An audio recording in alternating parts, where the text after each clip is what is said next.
Commander Kim Taho walked quickly across the metal floor of the space station. His boots made loud sounds that echoed in the empty halls. Something was wrong. Very wrong. "Sir, you need to see this," called out Officer Park Jimin from the control room. Her voice sounded scared, which made Taeho's stomach feel tight with worry. The space station called New Geneva floated far from Earth, near the edge of human space. It was one of many stations that watched for danger coming from the deep parts of the galaxy. For months, everything had been quiet. Too quiet. Taeho entered the control room and looked at the big screen showing space around them. At first he saw nothing unusual, just stars and darkness. Then Jimin pointed to the corner of the screen. "There, sir. It's those dots that keep getting bigger." Taeho squinted his eyes. The dots were moving fast, toward them. It's very fast. And there were many of them. Too many. "How many ships?" he asked. "We count at least 300, sir. Maybe more. They're huge." 300 ships. Taeho felt his blood turn cold. No human fleet had that many ships. It's no friendly alien race either. "Get me contact with the mining stations," he ordered. All of them. Gaiman worked at her controls, trying to reach the small stations that dug for metals in the asteroid belt. One by one, she tried calling them.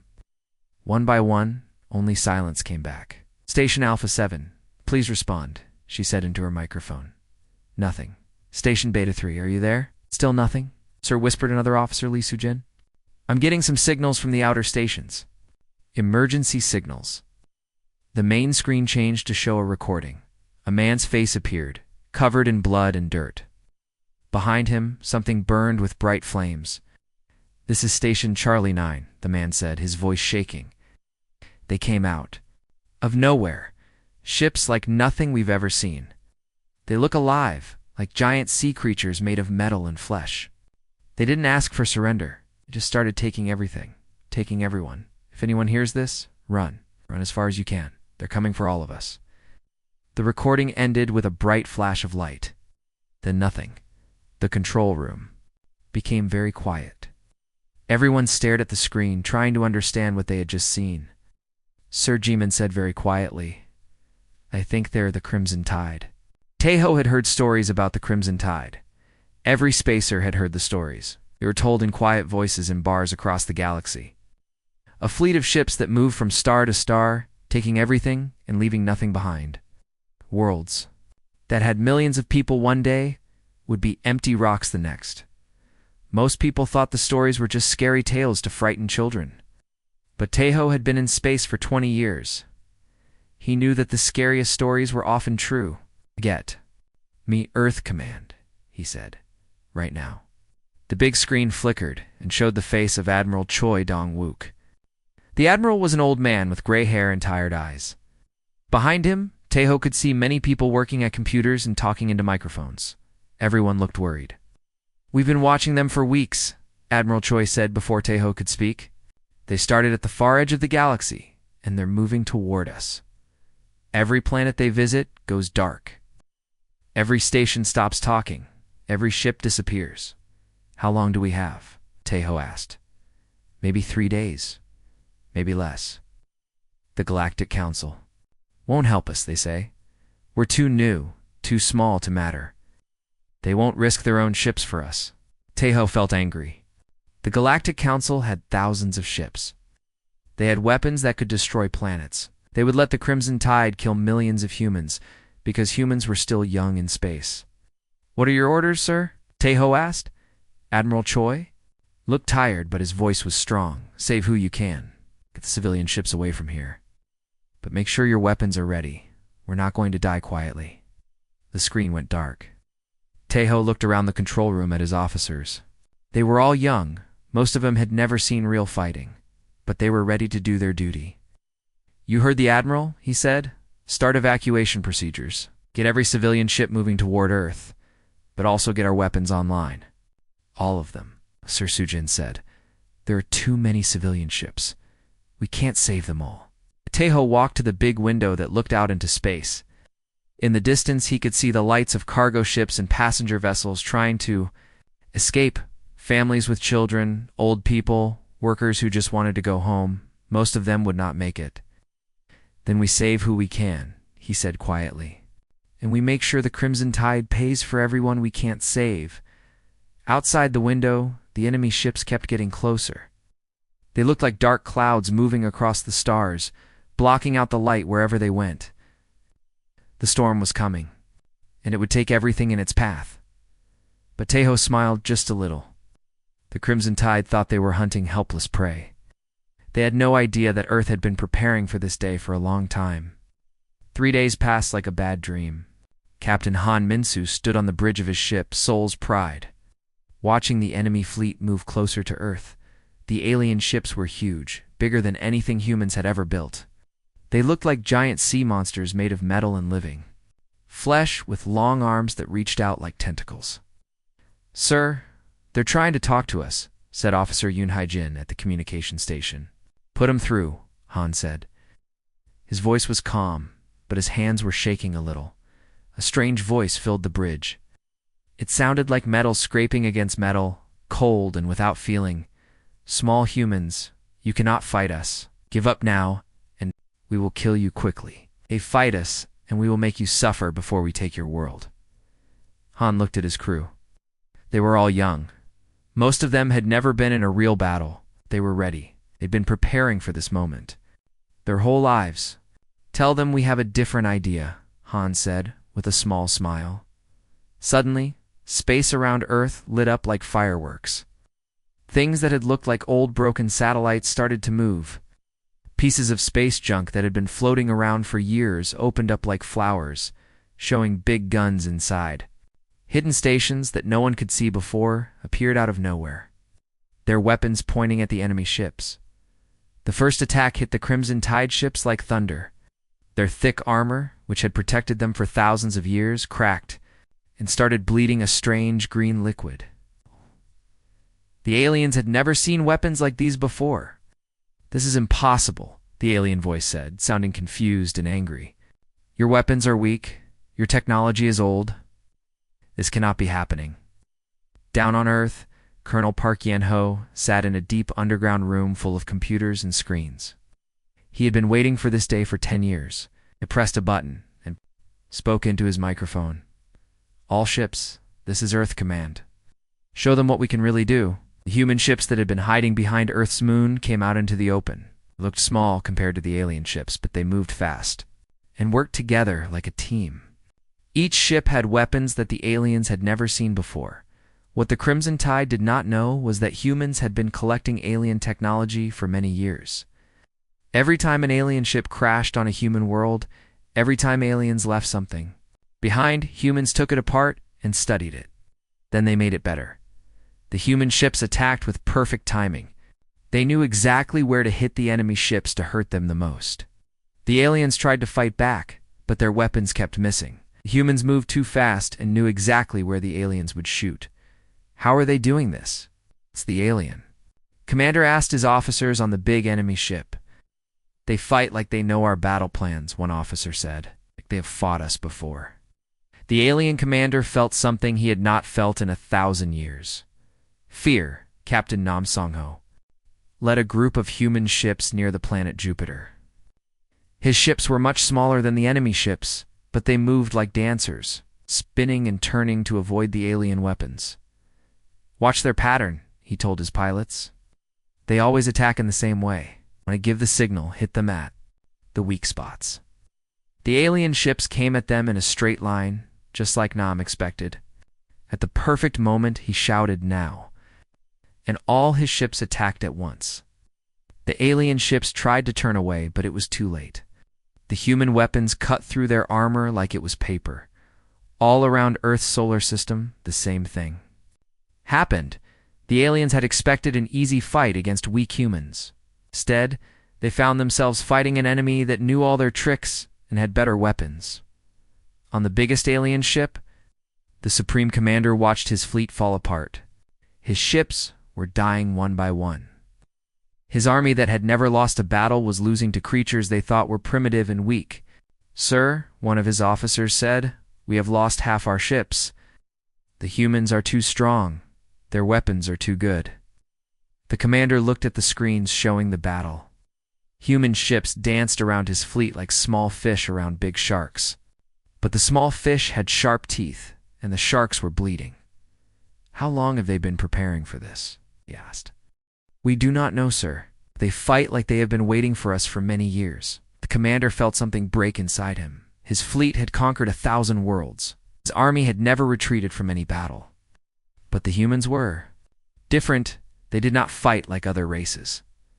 They fought like they had studied every battle the Crimson Tide had ever fought. "All ships," he said into his communicator, "fall back to safe distance. We need to understand what we are fighting." For the first time in 1,000 years, the Crimson Tide retreated from a battle. The unstoppable force had met something it could not break.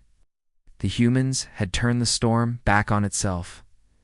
In the underground command center on Earth, Colonel Park smiled as he watched the alien ships move away. The surprise was over. Now the real war would begin. The battle had been going on for 18 hours without stopping. General Kim Jae-wook sat in a deep room under the city of Seoul, watching dozens of screens that showed the fighting all around Earth's solar system. His eyes were red from not sleeping, but he would not rest until the enemy was gone. "Sir, what's our situation?" he asked Major Song Yunru, who was working at a computer covered with blinking lights. "We've destroyed almost half of their ships," she said, looking at the numbers on her screen. "But they're learning how to fight our weapons. They're getting harder to kill, and our ships? We've lost some, but not many. Our pilots are fighting better than we hoped." Kim nodded. The aliens were smart and dangerous, but they had one big problem. They had been fighting the same way for thousands of years. Humans were different. Humans changed their fighting style every few minutes. Captain Nam Sung-ho was leading his ships in a battle near Jupiter when he noticed something strange. The alien ships were moving in a new pattern, trying to copy what the humans were doing. "They're learning," he said to his pilots over the radio. "They're too slow.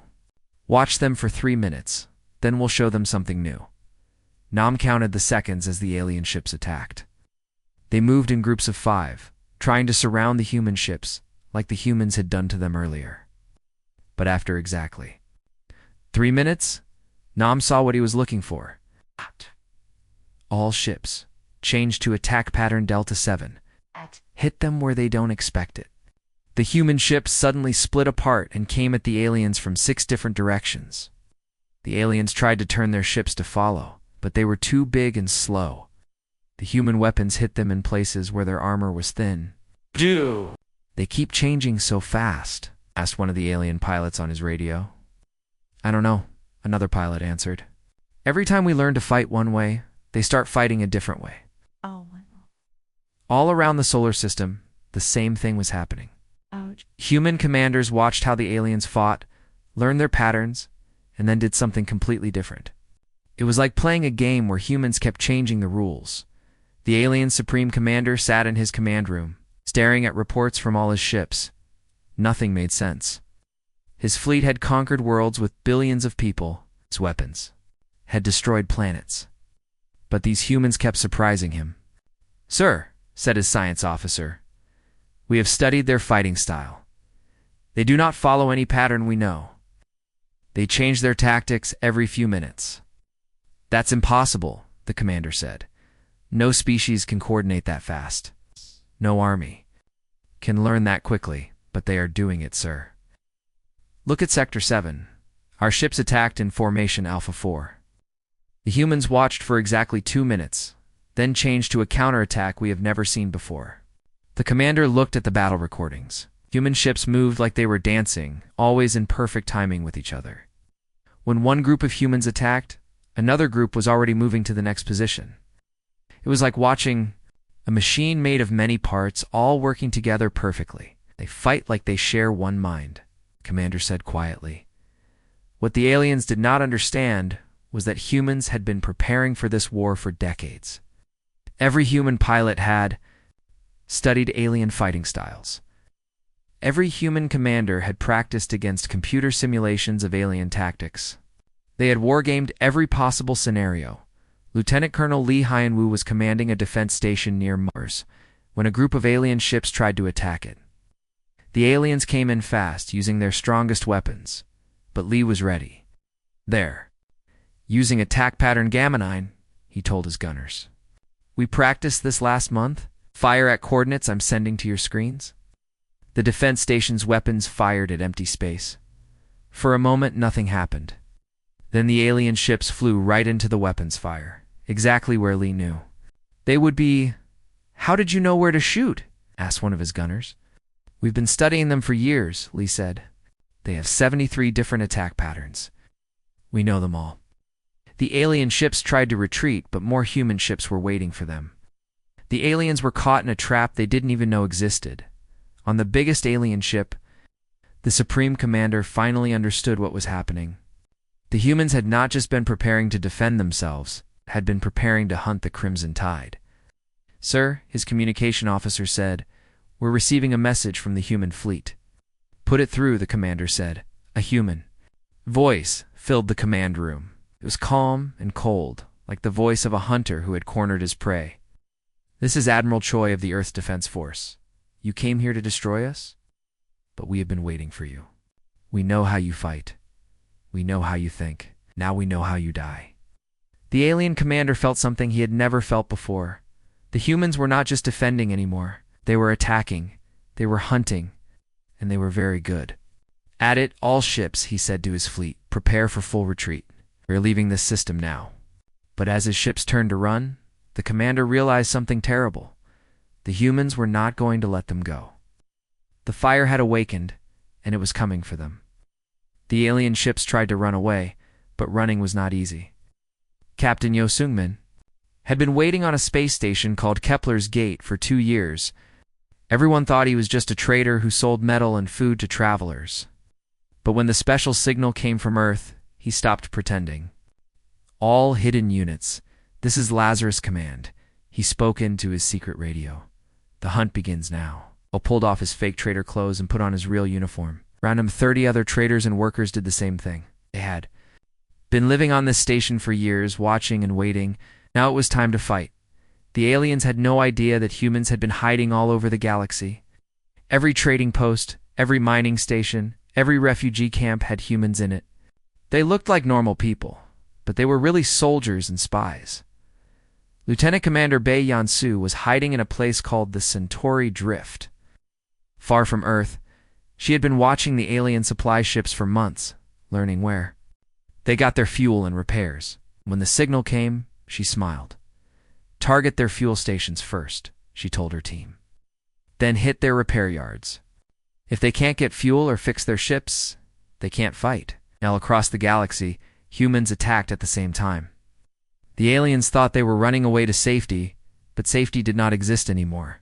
Every place they had used for supplies was now a trap. The alien Supreme Commander watched his screens with growing fear. His ships were reporting attacks everywhere. Places that had been safe for hundreds of years were now full of human soldiers. How many humans are there? He asked. His officers. We don't know, sir. They seem to be everywhere. They know all our secret bases. They know all our supply routes. This is impossible. How long have they been watching us? The truth was that humans had been watching the Crimson Tide for 20 years. Every time the aliens attacked a world, some humans escaped. But they didn't just run away. They followed the alien ships. They learned where the aliens went to rest and get supplies. They mapped every secret base and every hidden route. Captain Park Woo-jin was one of these watchers. He had been following the alien fleet in a small hidden ship for 3 years. He knew which ships needed repairs and which ones were running low on fuel. When the hunt began, he was ready. Alien supply convoy coming through Sector 12, he reported to the human fleet. 6 cargo ships, 2 guards. They're carrying fuel for the main fleet. Admiral Choi Dong-wook, now commanding the pursuit fleet from his ship Bison's Vengeance, received the report with satisfaction. Intercept and destroy, he ordered. No survivors. The alien supply ships had no chance. They were built to carry cargo, not to fight. The human attack ships destroyed them in minutes. Without fuel, the main alien fleet would have to stop and look for more, giving the humans time to catch up. This happened dozens of times every day. The aliens would try to reach a safe place, but humans would be waiting for them. They would try to get supplies, but the supply ships would be destroyed. They would try to hide, but humans already knew all their hiding places. The alien commander finally understood what was happening. The humans had not just been preparing to fight, they had been preparing to hunt, and humans were very good hunters. "Sir," his communication officer said, "we're losing ships every hour. Not from big battles, but from small attacks. They hit our supply lines, our repair stations, our fuel depots. We can't sustain this." "Where can we go?" the commander asked. "Nowhere, sir. They seem to know every place we might run to."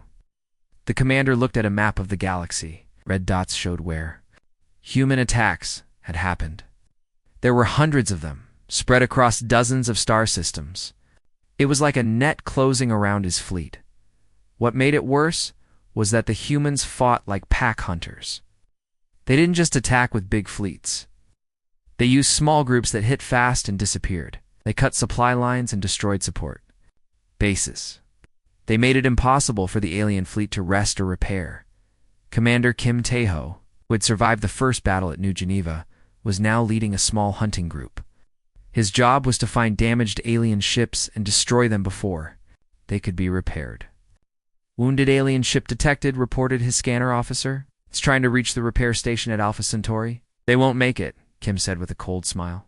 "Set course to intercept. Make sure they don't get the chance to fix their ship." The alien ship was big and dangerous, but it was also hurt and slow. Kim's small ship surrounded it like wolves around a wounded deer. The alien crew fought bravely, but they had no chance. As the alien ship exploded, Kim felt no joy. This was not about winning glory. This was about justice for all the worlds the aliens had destroyed. The Great Retreat had become a nightmare for the Crimson Tide. Every day more of their ships were destroyed. Every day they got weaker. The humans were not just chasing them, they were slowly killing them. The Supreme Commander realized that his 1,000-year reign of terror was ending. The hunters had become the hunted. The last battle came at a place called Terminus, the home world of the Crimson Tide. It was a huge fortress planet covered with weapons and shields that had never been broken in 10,000 years.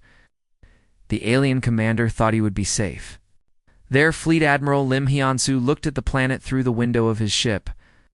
Soul's Wrath. The human fleet was much smaller than the alien defenses. Only 200 ships against a whole planet full of weapons. It looked impossible.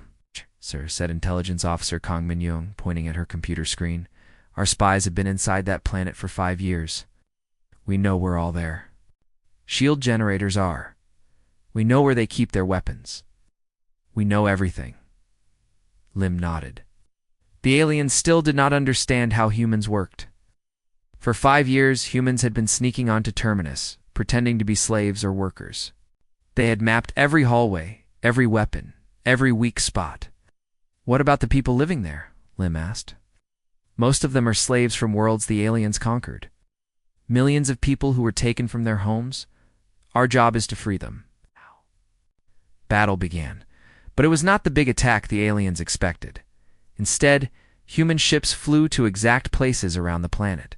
They knew exactly where to hit to break the shields. "Fire," Lim ordered. The human weapons hit 6 specific points on the planet's surface. The aliens had built their shields to stop big attacks from many directions. But the humans attacked the exact spots where the shield generators were hidden. In minutes, the great shields that had protected Terminus for thousands of years went dark. "Impossible," said the alien commander from his underground bunker. "How did they know where to hit?" "Sir," his science officer said, "they hit our generators with perfect accuracy. They knew exactly where everything was." Colonel Park Woo-jin led the human Marines who landed on the planet.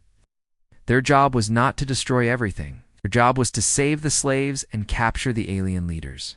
Remember he told his soldiers? "We're here to free people, not to kill everyone. Fight hard, but protect the innocent." The human soldiers moved through the fortress like they had been there before. They knew which hallways led to the slave quarters. They knew which rooms held the alien commanders. They knew where the weapons were stored. The alien soldiers tried to fight back, but they were confused and scared. The humans seemed to know every secret of their fortress. Doors that should have been locked were open, traps that should have stopped the humans had been disabled. Deep in the fortress, Admiral Lim finally met the alien Supreme Commander face to face. The alien was huge, with 4 arms and skin like black metal. He had lived for thousands of years and had never been defeated. "You fight for nothing," the alien said, his voice full of anger. "You gain nothing by destroying us. You do not take our worlds. You do not take our slaves. Why do you fight?" Lim looked at the alien commander with calm eyes. "We fight for justice. For everyone you killed. For everyone you enslaved. For everyone who could not fight back. Justice." The alien laughed. "Justice is for the weak. The strong take what they want." "That's where you're wrong," Lim said. "The strong protect the weak. That's what makes them strong." Around them, the sounds of battle were ending. Human soldiers were freeing the slaves and capturing the alien leaders. The great fortress that had never fallen was falling at last. The alien commander felt something he had never felt before. Not just defeat, but understanding. The humans were not like other species. They did not fight for land or resources. They fought for something more powerful. It could have destroyed us easily, the alien said. "But you chose to save our slaves instead. Why?" "Because that's who we are," Lim said simply. Within hours, the battle was over. The Crimson Tide's 1,000-year reign of terror had ended. Millions of enslaved people from hundreds of worlds were free. The alien fleet was destroyed or captured. Back on Earth, in the command center under Seoul, General Kim Jae-wook received reports from across the galaxy. The news was spreading fast. The humans had done what no other species could do. They had stopped the unstoppable. "Sir," Major Song Yunru said, "we're getting messages from dozens of alien governments. They want to meet with us. They want to make alliances. They want our protection." "What do we tell them?" Kim asked. Kim thought for a moment, then smiled. "We tell them that Earth's children protect everyone who cannot protect themselves. We tell them that justice is not just for humans." The storm had taken everything from the outer colonies. Millions of people had died. But Earth had answered with something more powerful than anger or revenge. They had answered with justice. Across the galaxy, other alien races looked at humanity with new respect. The young species that everyone had ignored had become the guardians of the innocent. The humans had shown that being strong meant protecting the weak. It's not destroying them. The Crimson Tide was gone, but its lesson remained. When darkness came to the galaxy, Earth would answer. When the innocent needed protection, humans would be there. The storm was over. The fire of justice burned bright.